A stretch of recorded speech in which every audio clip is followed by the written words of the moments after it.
Good morning, student. Here we will discuss exercise 5.2, question number 1. A survey was made to find the type of music certain group of young people liked in a city. Adjoining pie charts show the finding of this survey. Okay student, तो यहाँ पे आपको एक pie chart दिया हुआ है। आप देख रहे होंगे ये जो सर्कल में बना हुआ है that is called pie chart. यहाँ पे जो पाई चार्ट होता है इसमें आपको ज़्यादातर वैल्यूज़ या तो परसेंटेज में गिवन होंगी या डिग्री मेज़र में होंगी या फिर क्वांटिटी में होगी। ओके, तो हमें यहाँ पे एक सर्वे किया गया, उस सर्वे का पूरा परसेंटेज वाइज हमें एक पाई चार्ट दिया गया है, राइट। अब इस पाई चार्ट को देख के हमें कुछ क्वेश्चंस के आंसर देने हैं। ओके, तो first question is this, if 20 people like classical music how many young people were served. ठीक है, तो यहाँ पे अगर हम देखें तो क्लासिकल पसंद करने वाले 10% है पीपल। अगर मान लीजिए हमारे पास 100% लोग हैं, यानी पीपल्स 100% है, तो उसमें से 10% क्लासिकल म्यूज़िक पसंद करते हैं, सेमी क्लासिकल पसंद करने वाले 20 है, लाइट म्यूज़िक पसंद करने वाले 40% है, और 30% ऐसे हैं जिन्हें फोल्क म्यूज़िक पसंद है। अब अगर हम देखें तो ये टोटल परसेंटेज कितना है, 100%। 20, 10, 30, 30, 30, 60 एंड 40 मीन्स 100, यानी 100% का ये ग्राफ हमें दिया गया है। अब इन्होंने बोला है कि अगर परसेंटेज में देखें तो क्लासिकल म्यूज़िक पसंद करने वाले का परसेंटेज कितना है, 10% है, और क्वांटिटीज़ में देखें यानी कि नंबर्स में देखें तो वो कितना है, 20 पीपल्स है। यानी ये और ये आपस में क्या है, एक दूसरे से रिलेटिव है, एक दूसरे के क्या है, रिलेटिव्स हैं। ठीक है, यानी कि एक दूसरे से इनका कोई ना कोई रिलेशन है। क्लियर। तो अगर हम ध्यान दें तो ये पूरे को अगर हम सपोज करें कि टोटल हमारे पास टोटल नंबर ऑफ़ पीपल्स हैं वो x है, right. Total number of people हम लेट कर लेंगे x है। ठीक है, तो x का 10% हमारा कितना होगा, 20 पीपल। ओके, तो चलिए क्वेश्चन नंबर 1 का फर्स्ट पार्ट हम लोग सॉल्व करते हैं। ओके स्टूडेंट, तो हमने यहाँ पे फर्स्ट तो हम लेट करेंगे कि लेट टोटल पीपल, तो जो टोटल पीपल्स हैं, ठीक है, मान लीजिए पूरे टोटल पीपल्स है उस पर सर्वे किया गया है, उसमें 10% को क्लासिकल म्यूज़िक पसंद है, और 10% का मतलब 20 परसेंटेज में वो 10 है, और नंबर में वो कितना है, 20। ओके, तो हमने लेट कर लिया कि टोटल पीपल हमारे पास है x, क्योंकि हमें टोटल पीपल्स कितने हैं वो पता नहीं है। Percentage of classical music 10%, number of peoples like classical music, तो पीपल्स कितने हैं, 20। अब आपको पता है कि ये 10 और 20 में क्या रिलेशन है कि टोटल का 10% वो कितना है, 20 है। तो हम ऐसे लिख सकते हैं 10% of total peoples equals to 20। Okay, तो 10/100, क्योंकि परसेंटेज का मीनिंग है 100, तो परसेंटेज का मीनिंग क्या होता है, 1/100 होता है। हम लोगों ने पहले भी सीखा हुआ है, परसेंटेज मीन्स 1/100। तो परसेंटेज को हटाने के लिए हमने क्या किया, 100 लगा दिया, multiply x is equal to 20। अब 0 से 0 हमने कट कर दिया, तो x/10 इज इक्वल टू 20। यहाँ पे अगर हम देखें तो x/10 इज इक्वल टू 20 हमारे पास आता है। Therefore x is equal to 200 multiply 10। Okay, तो यहाँ पे अगर हम देखें तो 200 मल्टीप्लाई 10 हो गया, that means x is equal to 2000। तो टोटल पीपल्स कितने हैं इस सर्वे में, जो भी पीपल्स थे वो 2000 पीपल्स के ऊपर सर्वे किया गया। ओके, तो इन्होंने क्वेश्चन में पूछा था हाउ मेनी यंग पीपल्स वर सर्वे, सर्वे में कितने पीपल्स थे, तो 2000 पीपल्स थे, right. Now question number 2, which type of music is like the maximum number of people. तो आप यहाँ पे देख सकते हैं किसका परसेंटेज सबसे ज़्यादा है, लाइट म्यूज़िक का। लाइट म्यूज़िक का परसेंटेज 40% है, यानी कि नंबर ऑफ़ पीपल्स किस में ज़्यादा होंगे, कौन सा म्यूज़िक ज़्यादा पसंद करते हैं, लाइट म्यूज़िक। तो सेकेंड वाले का हमारा आंसर क्या हो गया, light music. Clear. Now question number 3, if a cassette company were make 1000 CDs, how many of each type would they make. Okay, तो सपोज करिए कि एक कैसेट मेकिंग कंपनी है जिसने 1000 CDs बनाई, राइट, टोटल 1000 CD बनाई। अब वो 1000 सीडी अकॉर्डिंग टू कस्टमर ही बनाएगा, ठीक है। जितने कस्टमर को क्लासिकल पसंद है तो वो क्लासिकल के हिसाब से बनाएगा, ठीक है।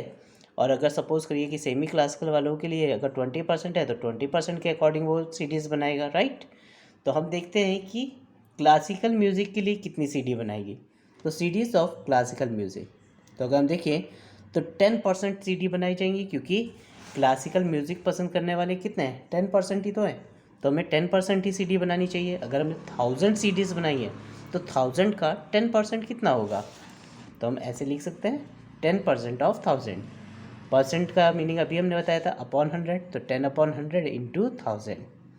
तो 0 से 0 कट हो गया, ये 0 से ये वाला 0 कट हुआ, इस 0 से ये 0 कट हो गया, तो कितना आ गया 100 सीडी। यानी कि अगर उसने 1000 सीडीज़ बनाई तो 1000 में से 100 सीडी किसके लिए बनाई, क्लासिकल म्यूज़िक वालों के लिए। अब इसी तरह CDs of semi classical music, तो सेमी क्लासिकल पसंद करने वाले कितने हैं, 20 हैं। तो हम क्या लिखेंगे 20% ऑफ 1000, यानी 20/100 इंटू 1000। ये ज़ीरो दो, यहाँ पे 2 ज़ीरो है तो इस 2 ज़ीरो से ये 2 ज़ीरो कैंसिल हो गए, तो 20 इंटू 10 दैट मीन्स 200 सीडी।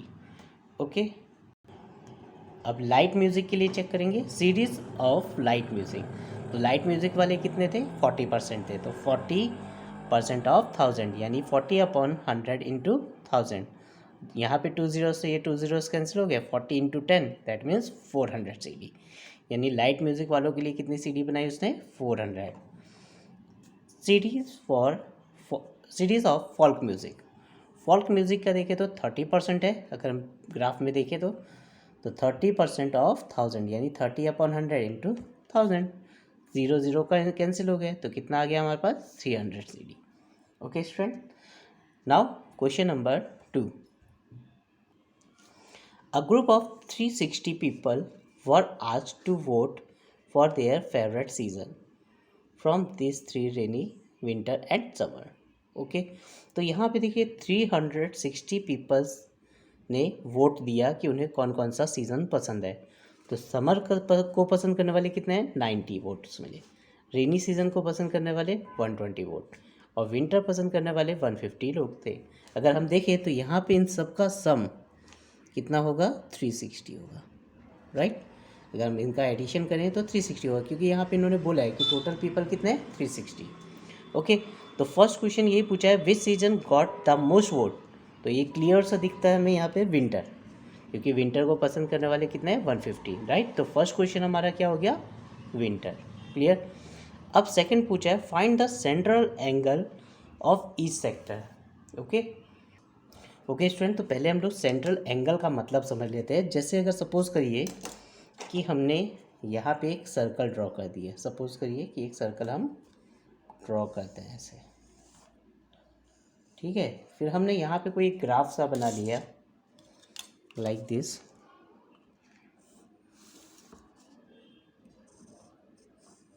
ऐसे करके एक पाई चार्ट तैयार किया। तो ये जो एंगल होता है ये कितने डिग्री पे बना, ये पार्ट कितने डिग्री पे बना, तो ये एंगल हमारा कहलाता है सेंट्रल एंगल, क्लियर। और इसी सेंट्रल एंगल के थ्रू हम लोग पाई चार्ट बनाएंगे, राइट। तो पहले सेंट्रल एंगल निकालना सीखते हैं, फिर हम लोग ग्राफ बनाना सीखेंगे। ओके,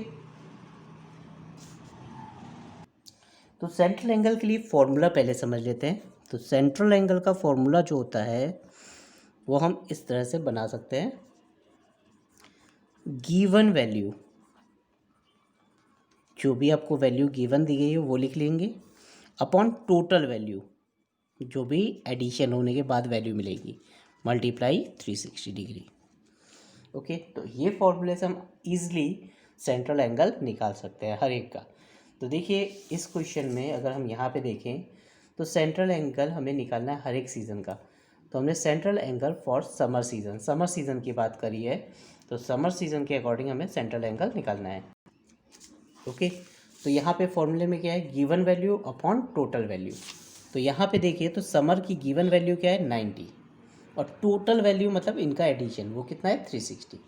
तो 90/360 मल्टीप्लाई 360। ओके, इस फॉर्मूले के अकॉर्डिंग रख दिया। अब क्या करेंगे, 360 से 360 कैंसिल हो गया, तो बचा क्या हमारा 90 डिग्री। तो सेंट्रल एंगल क्या हुआ समर का, 90 degree. Then central angle for rainy season, तो रेनी का कितना है अगर हम देखें तो 120 अपॉन 360 मल्टीप्लाई 360। अब ये 360 से 360 कैंसिल हो गया, तो आया कितना 120। Same as central angle for winter season, तो विंटर में अगर हम देखें तो गिवन वैल्यू कितनी है 150 अपॉन 360 मल्टीप्लाई 360, दोनों कैंसिल हो गए, 150 बचा। ओके, तो यहाँ पे हमें सेंट्रल एंगल्स पता चल गए। अब हमें इसका क्या बनाना है, पाई चार्ट बनाना है। अब पाई चार्ट कैसे बनेगा ये हमें समझना है। सबसे पहले हमें क्या है, पाई चार्ट ड्रॉ करना है। तो सबसे पहले हमें एक सर्कल ड्रॉ करना है। सर्कल आप कितने भी रेडियस का बना सकते हैं। ओके,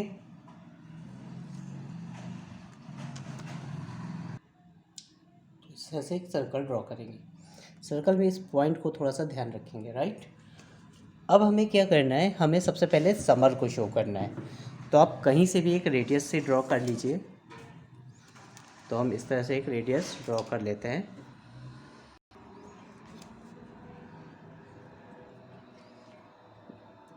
ग्राफ में हमें प्रोटेक्टर का ही यूज़ करना है। तो इस तरह से हमने एक लाइन रेडियस ड्रॉ कर ली। अब हमें प्रोटेक्टर के थ्रू इस पर 90 डिग्री बनाना है। तो हम इस तरह से प्रोटेक्टर रख देंगे और यहाँ पे एक 90 पे एक पॉइंट हल्का सा लेंगे, भले कहीं पे भी हो पॉइंट, यहाँ पे आप एक पॉइंट सा ले लीजिए और इसको मैच करते हुए यहाँ से आप एक लाइन ड्रॉ की है। ओके, तो देखिए तो आपका ये 90 तैयार हो गया। ओके, बाहर भले ही पॉइंट बाहर बना है उससे हमें कोई लेना देना नहीं है, हमें सर्कल तक ही पॉइंट शो करना है, राइट। यानी नेक्स्ट रेडियस हमें इधर तक ही लेनी है। तो ये हमारा कौन सा हुआ, समर। तो इसके अंदर हम लोग क्या लिख देंगे, समर। क्लियर। अब हमें बनाना है रेनी। ओके, तो आपको ये जो आपने लाइन ड्रॉ की है या ये लाइन की है, किसी भी लाइन पे आप इस तरह से प्रोटेक्टर को रखें। क्लियरली रखना होगा आपको, बिल्कुल परफेक्ट। ये लाइन इस लाइन से मैच होनी चाहिए, इस पॉइंट को इस पॉइंट पे रखना है, राइट। तो इस तरह से रख दिया। अब यहाँ पे देखिए, अब हमें यहाँ से चलना पड़ेगा क्योंकि 120 कैसा है, बड़ा एंगल है। तो यहाँ से 0 1 2 ऊपर वाली स्केल लेके 120, राइट। तो इस तरह से हमारा यहाँ 120 तैयार हो गया। पॉइंट बाहर है, भले ही कुछ भी हो, हमें यहाँ तक ही लाइन ड्रॉ करनी है, राइट। तो यहाँ पे हम क्या लिखेंगे, 120 डिग्री, और इसमें क्या डाल देंगे, रेनी। अब ऑटोमेटिकली विंटर हमारा 150 आ गया, इससे हमें करने की ज़रूरत नहीं है। तो यहाँ पे हम लिखेंगे 150 डिग्री, ये हमारा विंटर। ओके, तो इस तरह से आपका पाई चार्ट तैयार हो जाएगा। तो आपको हम फिर से एक बार बता देते हैं। सबसे पहले हमें इस तरह से एक रेडियस अपने मन से ड्रॉ करनी है, फिर ये 90 डिग्री एंगल शो करना है, या सॉरी यहाँ पे 90 डिग्री हमने फाइंड किया है। तो इस लाइन को और इस पॉइंट को हमें इस तरह से रखना है, और यहाँ कहीं पॉइंट जहाँ पे भी लग रहा हो 90 के अकॉर्डिंग वहाँ पॉइंट लगा दूँ और इस तरह से लाइन ज्वाइन कर दो। फिर राउंडर को हमें इस वाले पे रखना है, लाइक दिस। अब हमें स्केल देखनी है, यहाँ से देखेंगे क्योंकि हमें पता है कि 90 कैसा है, ऑब्ट्यूज़ है, सॉरी 120 जो है वो ऑब्ट्यूज़ है, तो वो बाहर की तरफ बनेगा। तो ये इस तरह से हमने यहाँ पे चेक किया, ये ऊपर वाली स्केल और 120 पे पॉइंट लगाया और फिर लाइन ड्रॉ कर दी। ओके, अब जब लाइन ड्रॉ हो गई तो हमारा 120 रेडी हो गया। अब इधर लिख देंगे रेनी। ओके, और ये नेक्स्ट जो है वो ऑटोमेटिकली हमारा 150 होगा। क्लियर। तो इस तरह से हमें पाई चार्ट तैयार करना है। ओके, तो यहाँ पे आपका क्वेश्चन नंबर 1 और 2 ये फिनिश हो जाता है। Thank you.